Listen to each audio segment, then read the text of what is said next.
4월 17일 토요일입니다. 새벽기도 시간에 하나님께서 우리에게 주시는 말씀은 에스겔 44장 1절에서 31절까지의 말씀입니다. 제가 봉독하겠습니다. 그가 나를 데리고 성소의 동쪽을 향한 밭간문에 돌아오시니 그 문이 닫혔더라. 여호와께서 내게 이르시되 이 문은 닫고 다시 열지 못할지니 아무도 그리로 들어오지 못할 것은 이스라엘 하나님 나 여호와가 그리로 들어왔음이라. 그러므로 닫아둘지니라. 왕은 왕인 까닭에 안길로 이 문 현관으로 들어와서 거기에 앉아서 나 여호와 앞에서 음식을 먹고 그 길로 나갈 것이니라. 그가 또 나를 데리고 북문을 통하여 성전 앞에 이르시기로 내가 보니 여호와의 영광이 여호와의 성전에 가득한지라. 내가 얼굴을 땅에 대고 엎드리니 여호와께서 내게 이르시되 인자야 너는 전심으로 주목하여 내가 내게 말하는 바 여호와의 성전의 모든 규례와 모든 율례를 귀로 듣고 또 성전의 입구와 성소의 출구를 전심으로 주목하고 너는 반역하는 자 곧 이스라엘 족속에게 이르기를 주 여호와께서 이같이 말씀하시기를 이스라엘 족속아 너희의 모든 가증한 일이 족하니라. 너희가 마음과 몸에 할례 받지 아니한 이방인을 데려오고 내 떡과 기름과 피를 드릴 때 그들로 내 성소 안에 있게 하여 내 성전을 더럽힘으로 너희의 모든 가증한 일 외에 그들이 내 언약을 위반하게 하는 것이 되었으며 너희가 내 성물의 직분을 지키지 아니하고 내 성소에 사람을 두어 너희 직분을 대신 지키게 하였느니라. 주 여호와께서 이같이 말씀하셨느니라. 이스라엘 족속 중에 있는 이방인 중에 마음과 몸에 할례를 받지 아니한 이방인은 내 성소에 들어오지 못하리라. 이스라엘 족속이 그릇 행하여 나를 떠날 때에 레위 사람도 그릇 행하여 그 우상을 따라 나를 멀리 떠났으니 그 죄악을 담당하리라. 그러나 그들이 내 성소에서 수종들어 성전 문을 맡을 것이며 성전에서 수종들어 백성의 번제의 희생물과 다른 희생물을 잡아 백성 앞에 서서 수종들게 되리라. 그들이 전에 백성을 위하여 그 우상 앞에서 수종들어 이스라엘 족속이 죄악에 걸려 넘어지게 하였으므로 내가 내 손을 들어 쳐서 그들이 그 죄악을 담당하였느니라. 주 여호와의 말씀이니라. 그들이 내게 가까이 나아와 제사장의 직분을 행하지 못하며 또 내 성물 곧 지성물에 가까이 오지 못하리니 그들이 자기의 수치와 그 행한 바 가증한 일을 담당하리라. 그러나 내가 그들을 세워 성전을 지키게 하고 성전의 모든 수종드는 일과 그 가운데에서 행하는 모든 일을 맡기리라.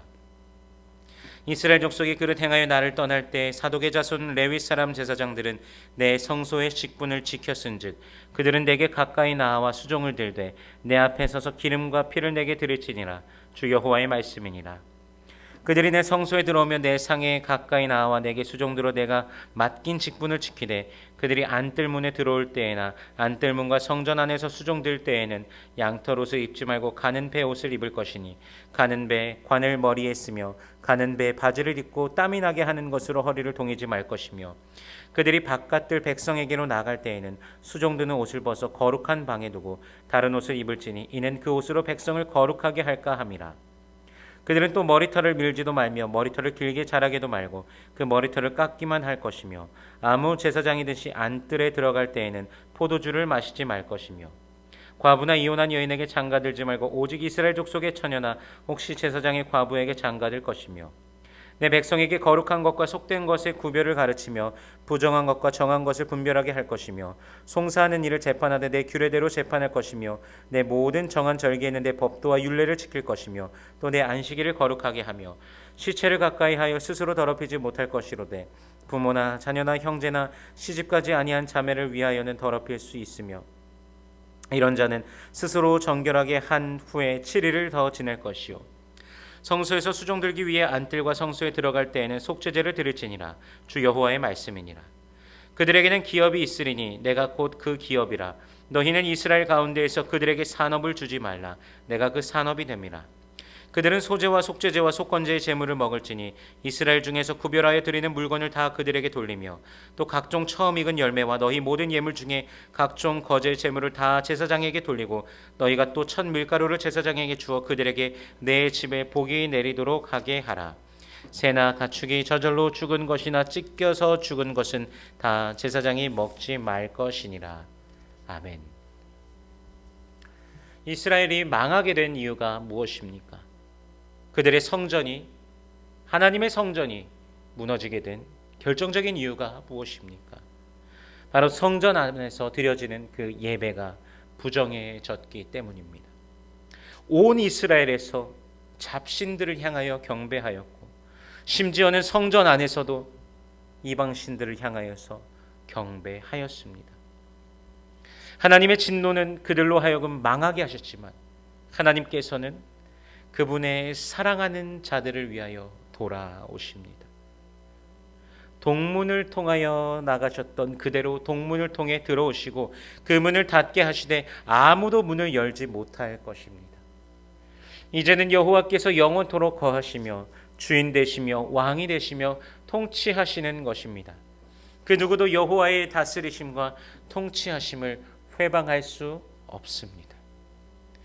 가득하신 주님의 영광 가운데 그의 백성들이 그럼 해야 할 일은 무엇입니까? 모든 마음을 주께로 돌이켜야 합니다. 6절 하반절에 보면요, 이스라엘 족속아 너희의 모든 가증한 일이 족하니라 라고 말씀하십니다. 마음과 몸에 할례받지 아니한 이방인을 데려오고 성소 안에 있게 하여 성전을 더럽혔으므로 언약의 위반뿐만 아니라 그들이 성소에 있게 하면서 그 성소의 일을 맡은 자들의 업무까지도 하게끔 하였습니다. 즉 부정한 자들이 하나님께서 기뻐하시지 않는 자들로 하여금 성소의 일을 하게끔 하는 것입니다. 이스라엘 자손들뿐만 범죄하는 것이 아닙니다. 10절에 보니까요, 하나님께서 그 모세 때부터 그 선별하신 레위 자손들도 하나님 앞에 범죄하여 그릇 행하여 우상을 따라 멀리 떠났습니다. 어쩌다가 이렇게 되었는지 모르겠습니다. 여러분, 모세가 처음 십계명을 받고 시내산에서 내려올 때 이스라엘 백성들이 방자하게 금송아지 앞에 춤추며 숭배하고 있던 그 악한 이스라엘 백성들을 하나님의 편에 서서 과감하게 그들을 멸하고 하나님께 헌신했던 족속이 바로 레위 족속입니다. 하나님의 그 일을 받고 하나님의 기업이었던 자들이 바로 레위인들입니다.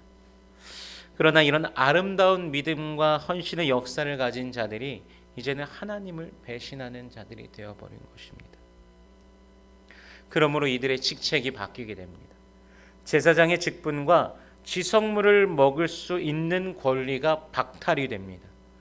11절에 보는 것과 같이 성전의 문을 지키게 되고 백성의 번제의 희생물과 다른 희생물을 잡아 백성 앞에 서서 수종 들게 됩니다.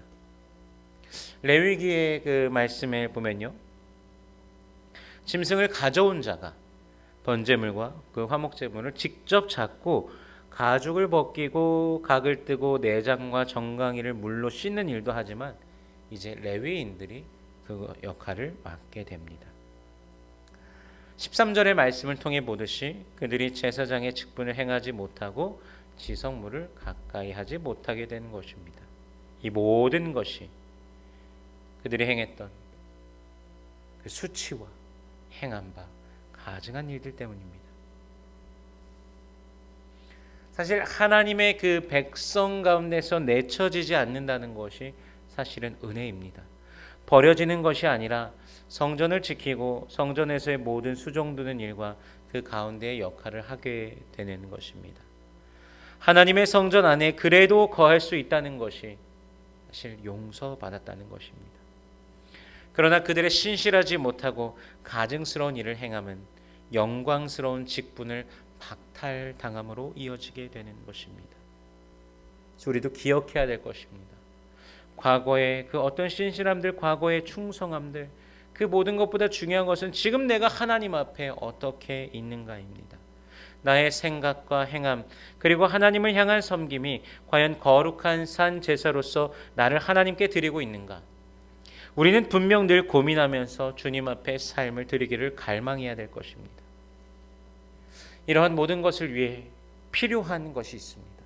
바로 제사장의 역할입니다.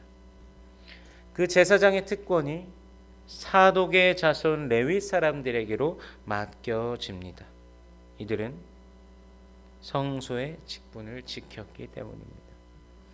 23절에 보면요, 이들이 해야 될 일이 기록되어 있습니다. 말씀대로, 하나님의 말씀대로 거룩한 것이 무엇인지, 부정한 것이 무엇인지 가르쳐야 됩니다. 하나님의 말씀대로, 하나님의 뜻대로 재판하여야 되고 하나님께서 정하신 절기들을 지키며 안식일을 지키도록 해야 됩니다.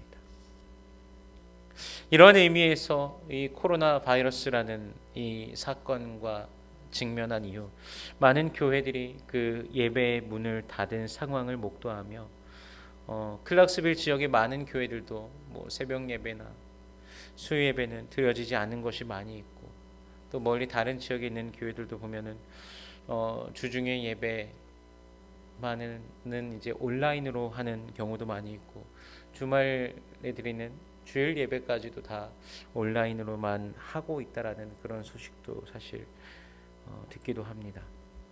물론 장소가 중요한 것은 아닙니다. 장소가 중요한 것은 아니지만 우리가 그 온라인으로서 예배를 드리면서도 과연 우리가 스스로 그 가운데서 영과 진리로 주님을 예배하고 있는가? 물론 현장에 온다고 해서 영과 진리로 드릴 수 있다라는 것은 아닙니다. 즉 어느 곳에 있든지 영과 진리로서 주님을 예배하는 자가 되어야 되는 것입니다. 참 진리를 따르면서 그리스도 예수의 그 은혜를 정말 갈망하면서 그 십자가의 보혈 완전하신 그 사랑으로 더 가까이 내가 나아가길 갈망합니다라는 그런 고백을 하며 우리가 예배하고 있는가 질문을 던져보게 됩니다. 여러분, 오늘 하루 하나님의 말씀이 이끄시는 대로 여러분의 삶을 나아가시길 바랍니다. 주님께서 기뻐하시는 모습으로 주님과 함께 하시길 바랍니다. 지금 여러분의 모습, 성도 여러분의 그 하나님 앞에 그 신실함을 여러분의 그 삶으로 주님께 드리며 주님과 동행하며 그분 안에 은혜를 누리면서 그 은혜 함께 동시에 복을 누리는 여러분의 매일이 되시기를 주님의 이름으로 축원합니다.